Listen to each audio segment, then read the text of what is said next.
অনেকেই জিজ্ঞেস করে যে কাঁথার এত প্রাইস কেন। তার জন্য আমি একটা ছোট্ট ভিডিওর মাধ্যমে একটু কথা বলে সবাইকে এক্সপ্লেন করতে চাইছি যে কি কারণে কাঁথার হাতের কাজের এত দাম হয়।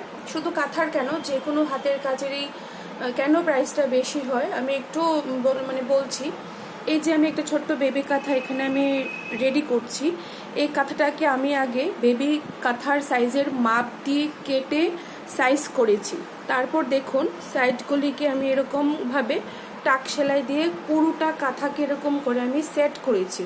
ঠিক আছে, এগুলি করতে কিন্তু অনেকটাই পরিশ্রম। দোকান থেকে কাপড় আনা থেকে শুরু করে সাইজ মতো মাপ দিয়ে কাটা, তারপর এরকম সেটিং করা, তারপর সেটিং করার পর তারপর এখানে করেছি আমি ড্রয়িংটা। ঠিক আছে, এই যে বোঝা যাচ্ছে কিনা জানি না। তারপর এখানে করেছি ড্রয়িংটা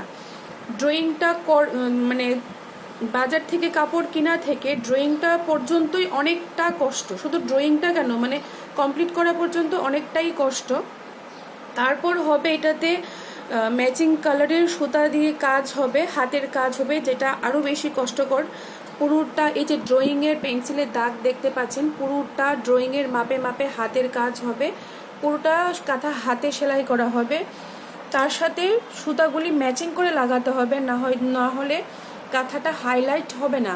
হাইলাইট না হলে আপনাদের পছন্দ হবে না। তার জন্য এখানে সুতার কালারটাও খুব ভালোভাবে ম্যাটার করে।